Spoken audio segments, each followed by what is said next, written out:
노다지 썰전. 오늘 저희가 주목할 기업은 바로 네오티스입니다. 반도체 공정용 초정밀 공구에서 시작해서 이제는 자동차 부품, 그리고 첨단 렌즈 설비까지 겉보기엔 아주 성공적인 변신을 거듭하고 있는 그런 회사죠. 맞습니다.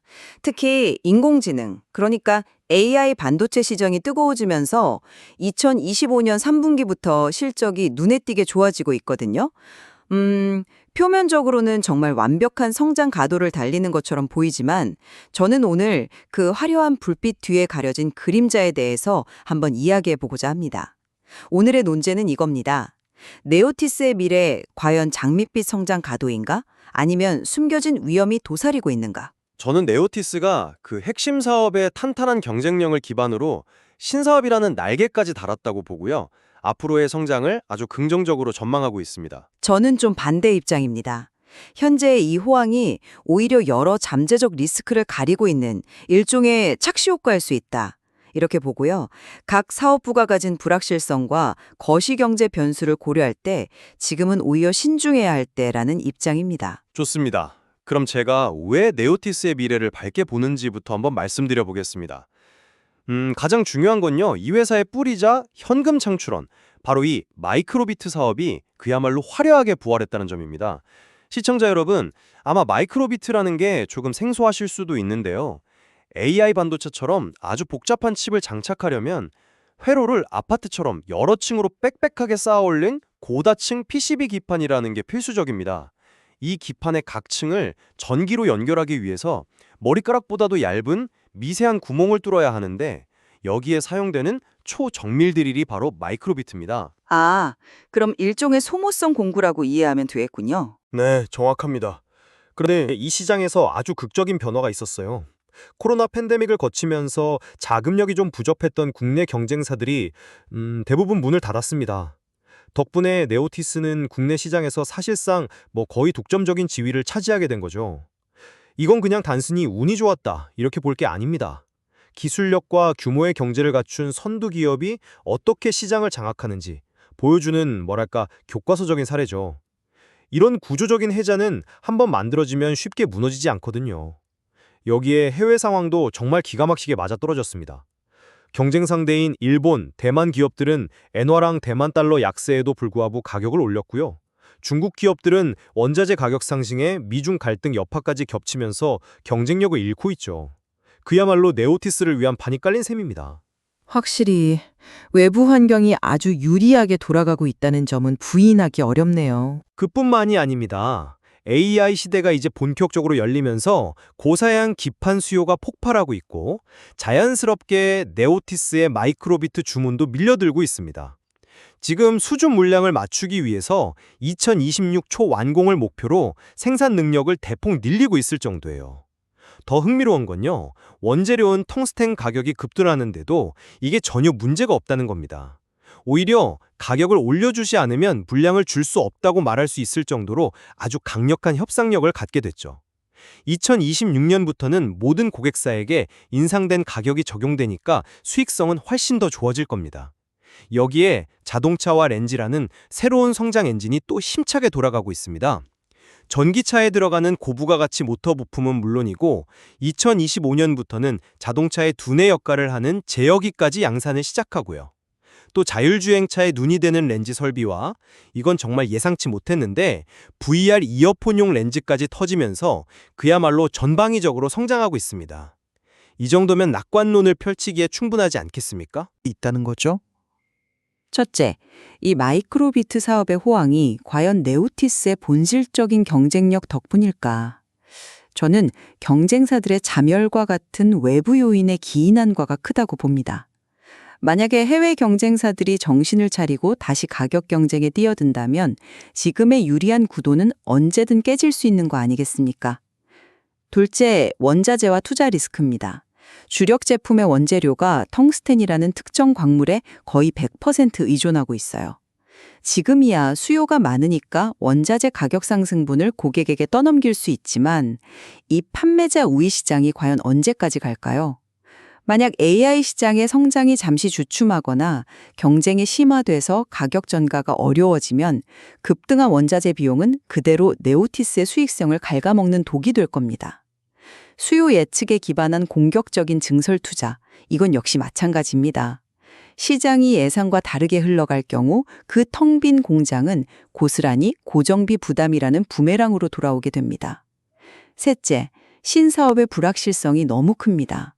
이제 막 양산을 시작한 자동차 제어기 사업은 아직 성공이 보장되지 않은 미지의 영역입니다. 기존의 강자들이 버티는 시장에서 의미 있는 점유율을 확보하기까지 얼마나 많은 시간과 비용이 들지 알 수 없죠. 또 VR 이어폰 렌즈 매출은 자료에서도 예상치 못한 성장이라고 표현하더군요. 이건 바꿔 말하면 예측 불가능하고 지속 가능성을 담보하기 어려운 일종의 유행, 패드일 수 있다는 뜻이기도 합니다. 마지막으로 통제 불가능한 변수들입니다. 자동차 부품 사업은 현재 원화 약세, 즉 고환율 덕을 톡톡히 보고 있습니다. 만약 2020년 이후에 환율이 하락세로 돌아서면 수익성은 악화될 수밖에 없죠. 렌즈 설비 사업 역시 전 세계 생산의 70%가 중국에 몰려있는 만큼 미중 관계나 중국 정부의 정책 하나에 사업 전체가 흔들릴 수 있는 지정학적 리스크를 안고 있습니다. 이처럼 장밋빛 전망 뒤에는 우리가 세심하게 살펴봐야 할 어두운 그림자들이 너무나 많다. 이게 제 주장입니다. 말씀하시는 리스크심에서 가장 핵심적인 마이크로비트 사업부터 한번 짚어보죠. 저는 그 경쟁력을 일시적인 현상이 아니라 구조적인 변화로 보고 있습니다. 국내 경쟁사들이 사라진 것은 단순한 행운이 아니에요. 이건 기술력과 원가 경쟁력에서 밀려서 시장에서 퇴출된 구조조정의 결과입니다. 다시 나타나기 어려운 경쟁자들이라는 거죠. 그리고 더 중요한 것은 AI로 인한 고다층 기판 트렌드가 이제 막 시작됐다는 점입니다. 앞으로 수년간 고성능 칩을 위한 기판은 점점 더 복잡해질 거고 더 많은 미세한 구멍을 필요로 할 겁니다. 이것은 네오티스에게 단기적인 호재가 아니라 향후 몇 년간 이어질 구조적인 수요 증가를 의미합니다. 구조적 변화라는 점에는 일부 동의합니다. 수요가 늘어난다는 사실 자체는 맞겠죠. 하지만 바로 그 지점에서 기술 변화의 위험을 간과해서는 안 된다고 봅니다. 지금은 물리적인 뒤틀린 마이크로비트로 구멍을 뚫지만 만약에요, 이 PCB 가공 공정에 완전히 새로운 기술, 예를 들어서 레이저 가공 기술이 더 정밀해지고 저렴해져서 기존 방식을 대체하게 된다면 그럼 어떻게 될까요? 네오티스가 쌓아온 모든 경쟁력은 한순간에 무너질 수도 있습니다. 특정 공정의 특정 소모품에 의존하는 사업 모델은 항상 이런 기술적 도태, 업솔레센스의 위험을 근본적으로 안고 있는 것 아닙니까? 그건 너무 먼 미래의 가능성까지 과도하게 우려하시는 것 같습니다. 현재 고다층 기판에 요구되는 수십만 개의 구멍을 균일한 품질로 또 경제성 있게 뚫어내는 데는 여전히 물리적인 드릴 방식이 훨씬 더 효율적입니다. 레이저 기술은 아직 특정 애플리케이션에 한정되어 있고 수율이나 비용 문제로 전면 도입까지는 상당한 시간이 걸릴 겁니다. 그리고 네오티스의 핵심 역량은 단순히 드릴을 만드는 기술이 아니에요. 마이크로 단위의 초정밀 가공 기술 그 자체입니다. 설사 기술 트렌드가 바뀌더라도 그동안 쌓아온 가공 기술 노하우의 바탕으로 새로운 형태의 제품으로 전환할 수 있는 잠재력도 충분하다고 봅니다. 글쎄요, 기술 전환이 말처럼 그렇게 쉽진 않을 겁니다. 오히려 그 불확실성 때문에 사업 다각화를 서두르는 것 아닌가 하는 생각도 좀 드는데요. 그럼 두 번째 쟁점으로 한번 넘어가 보죠. 이 사업 다각화, 이게 과연 성공적인 분산 투자일까요? 아니면 역량을 분산시키는 무리수일까요? 저는 아주 영리한 분산 투자라고 평가합니다. 기존 모터 부품의 주요 고객사인 자동차 회사들의 네트워크를 활용해서 제어기 사업에 진출하는 건 굉장히 자연스럽고 효율적인 확장 전략이죠. 각 사업부가 반도체, 자동차, VR 자율주행이라는 미래 성장성이 확실한 산업에 각각 발을 담그고 있지 않습니까? 특정 산업이 부진하더라도 다른 사업부가 받쳐줄 수 있는 안정적인 포트폴리오를 구축한 것이죠.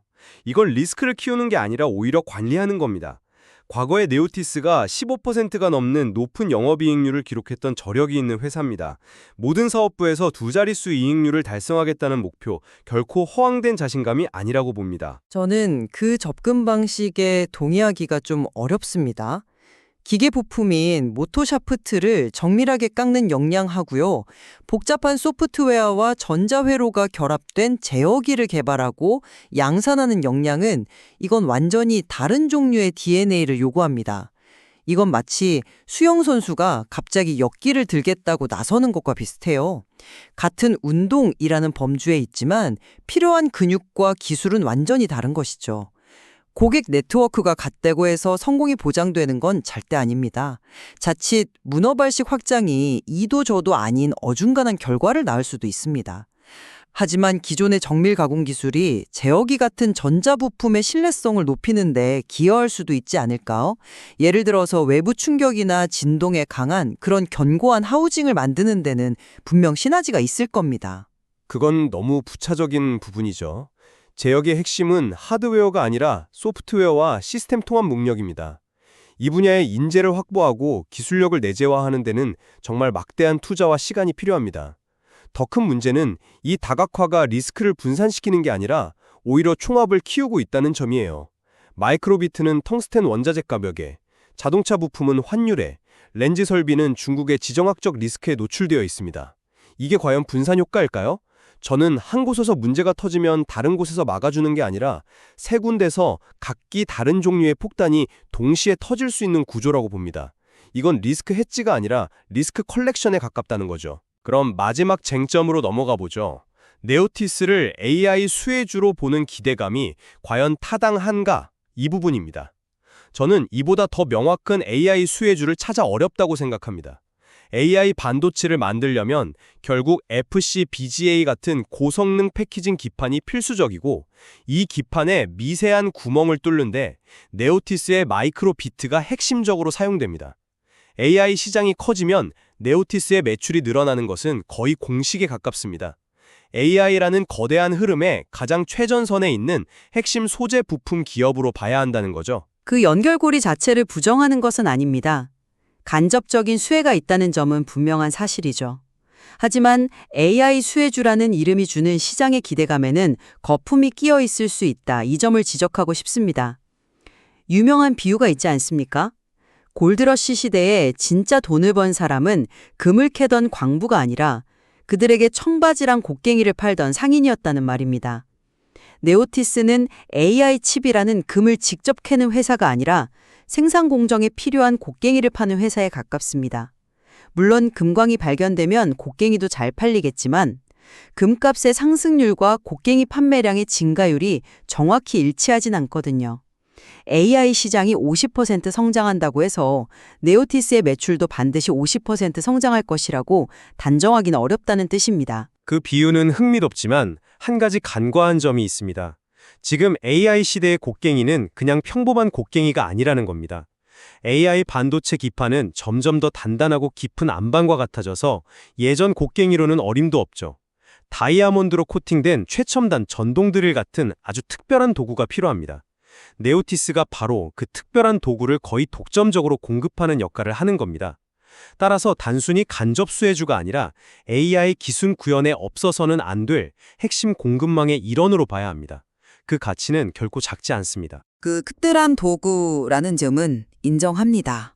하지만 그 도구의 가격 프리미엄이 AI 칩 자체의 부가가치 상승분만큼 클 수는 없다는 게 제 생각의 핵심입니다. 시장의 기대가 너무 앞서가게 되면 작은 실망에도 주가는 크게 흔들릴 수 있습니다. 바로 그 점을 경계해야 한다는 겁니다. 종합적으로 정리해 보겠습니다. 네오티스는 마이크로비트라는 주력 사업에서 경쟁자들이 사라진 구조적 변화의 수혜를 온전히 누리고 있습니다. 이걸 기반으로 전장과 렌즈라는 미래 성장 동력을 성공적으로 장착하고 있죠. AI라는 거대한 흐름의 최전선에서 시장의 구조적 변화를 기회로 삼아 제2의 도약을 이뤄낼 잠재력이 충분하다고 저는 확신합니다. 저는 현재 나타나는 긍정적인 지표들, 그 이면에 숨겨진 리스크를 다시 한번 강조하고 싶습니다. 특정 원자재에 대한 높은 의존성, 또 핵심 역량이 다른 신사업 진출의 불확실성, 그리고 환율이나 지정학적 문제처럼 기업이 통제할 수 없는 외부 변수들을 고려할 때 보다 신중하고 냉정한 접근이 필요합니다. 성장에 대한 뜨거운 기대와 잠재적 리스크라는 차가운 현실을 균형 있게 봐야 할 시점입니다. 네오티스가 AI 시대의 숨은 강자로 확고히 자리매김할지 아니면 빠른 성장에 따른 성장통을 혹독하게 겪게 될지 앞으로의 행보를 계속해서 지켜봐야겠습니다. 노다지 썰전이었습니다.